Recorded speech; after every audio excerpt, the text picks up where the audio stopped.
So we're holding over here, holding page Chaf Aleph, where he quoted the Gemara Brochus, where the Gemara says, Yirsa Hashem Yotzoro. So the Gemara asked,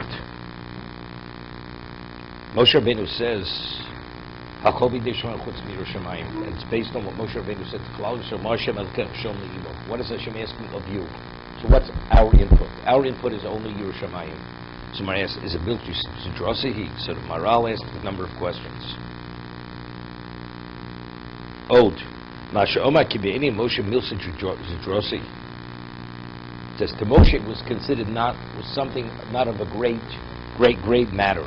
Kibeini Moshe Milsa Zidrosi Yom Moshe Ba'atu Yisrael Ma'Shemesh Shem Elkecho Shom Imoch Horei Bemes Ki Ayuri Dovergod. That's the obvious question. Person is a billionaire. He says to a person who doesn't have $100, maybe you have $1,000. I'm only asking $1,000. The man doesn't have $100, so you're asking $1,000. Well, but you realize because to him, $1,000 means nothing. So the same to Moshe. Hashem is not asking of you much. So the Gemara says, is it built as Drosi? Is it something of a small matter? Well, for Moshe, to Moshe it was small. So therefore what? For Moshe it's small, but for us, it's asking to give away our lives. It's the ultimate life's accomplishment. Right? That's the obvious question on the Gemara.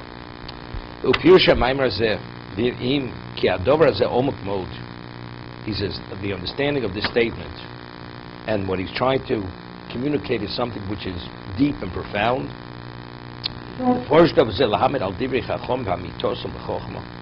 It's try to come and grasp the words of the Chachomim, the truthfulness of Chochmah, with wisdom. Good, Howard. Howard. He's learning Gemara for a year. So I said, Howard, you do Shas in 5 years. It's a big deal. I've been studying all my life. 5 years, it shouldn't take more than 5 years. But I'm talking to you. You just started to learn. You're learning it a year. So is that a fair response? Because I'm learning it all my life, and I can do it in 5 years. Well, you could also do it in 5 years, although you're learning for a year. Moshe Rabbeinu is Moshe Rabbeinu. Right. So he says, what is Hashem? He's asking. He's not asking much of you. Who is he speaking to? He's speaking to people which they're considered almost non-existent in his presence regarding their capability. Right. So what do you mean it's not much? You're asking us everything.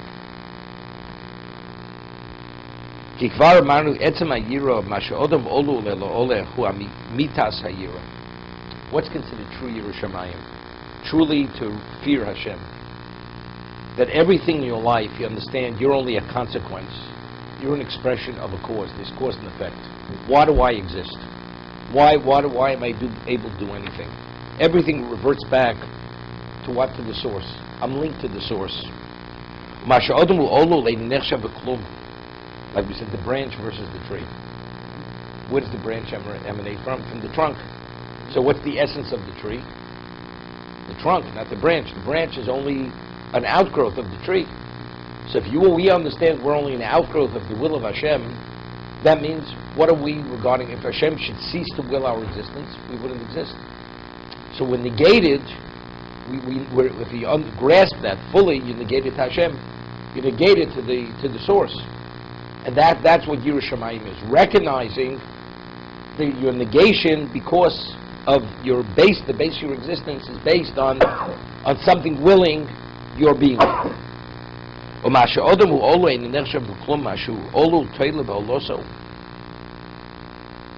the Rambam says in the Torah. He says, the word he uses for HaKadosh Baruch Hu is Muchrach HaMetzius. Hashem exists. It's not dependent on anything other than himself. He exists because he exists. Anything else exists because he wills its existence. And he says, therefore, if he should cease to will its existence, it doesn't exist. Nothing wills Hashem's existence. He exists because he exists. Therefore, regardless of what happens, he always exists. But in terms of anything other than himself, it's only as long as he wills it should exist could it exist, because if he should cease to will it for a moment, it's not going to exist anymore. Okay? So that's what he's saying. If we realize and understand we only exist because he wills our existence, and every aspect of our being and capability is because he wills it, That creates, that's Yerushalayim. So what are we? We're only a derivative of his will, and even when he wills us, we're not independent. Right? That's why Hashem is called the Mokum. Right? Or Hamokum. Right? What's the difference? If you create a club, somebody else can take that club, although you created it, or create a weapon as a special kind of weapon. But once that weapon is created, anybody uses it, you have no control over that anymore. HaKadosh Baruch Hu is Mokum. He's the basis for everything that exists. Even after he creates it, that it functions, it only functions once he continues to will that it should exist. As Rabbi Chaim Voloshin explains, just like a location contains what's located there, but the moment the location is removed, the item doesn't lie there any longer. This is even more so. The mokum is that because if he would not will it should be, it would not be. And every moment it is because he continues to will it should be.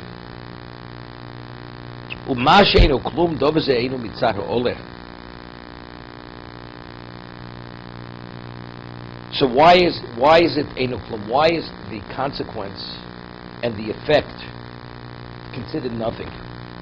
Einu mitzad ha'oler. Ki ha'oler borov hotzi oso el ha'poel. It's not because of the one who brought it into being. Chas v'sholom she'yira shemayim bidei Hashem yisborach. Ki ha'yira ma'shemachshe v'atzmo ma'ayin lo klum l'fnei ha'oler yisborach k'mo she'izbayer. What is the basis for Yira Shemayim? It's a recognition of who I am and who Hashem is. That's the basis of Yira Shemayim.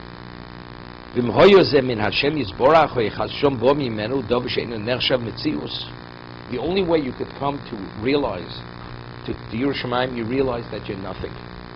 That you're truly nothing. Well, God created nothing. God created something, and it has value. It has value for the value that He created it. So why is it negated? That's only the recognition of the person. You understand? That's we talk about humility. What's humility? A person can have phenomenal capabilities, but he's humble. So although he negates himself because of his humility, it doesn't minimize his intrinsic worth, his value. So Yira Shemayim is not because God created nothing. God created a phenomenal world. But what is the value of that world? To recognize that regarding God, we're nothing. Because we are only a consequence of His willing our being. Well, you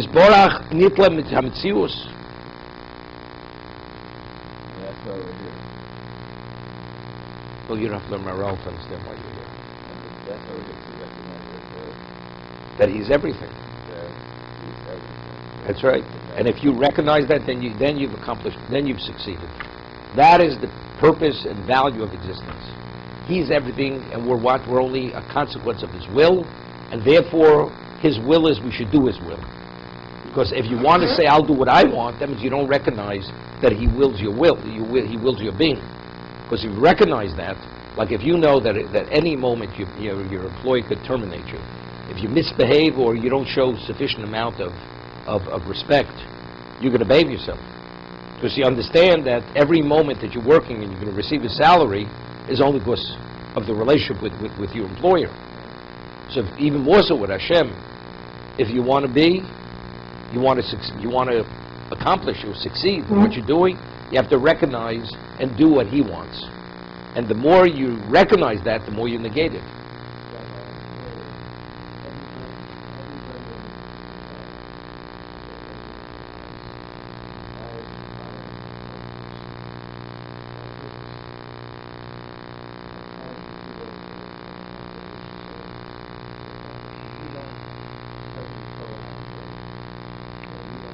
The world goes back to zero.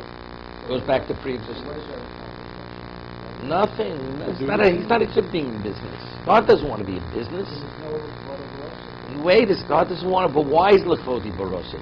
Not for Him. God means nothing. It's for us. I create the world for you. Olam Chesed Yiboneh. But if you're not going to be a beneficiary of that Chesed, what's the point of maintaining existence? It's not for Him. Lechvodi Barosim, meaning if you recognize my glory, then you're worthy of everything. But it's for you.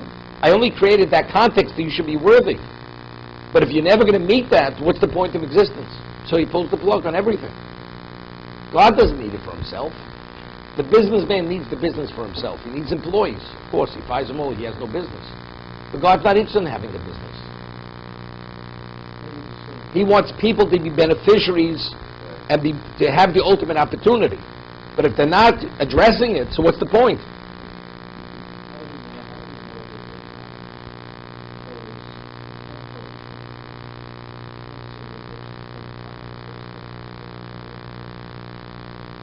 Do we know? Don't we know?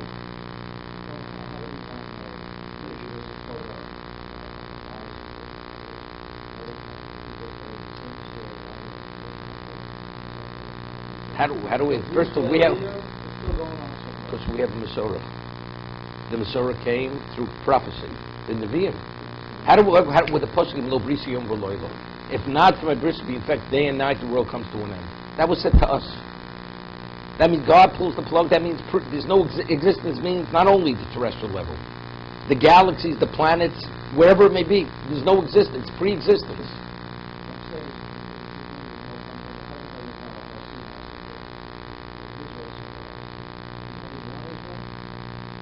That's how, because God told it. Because we had a seen the experience.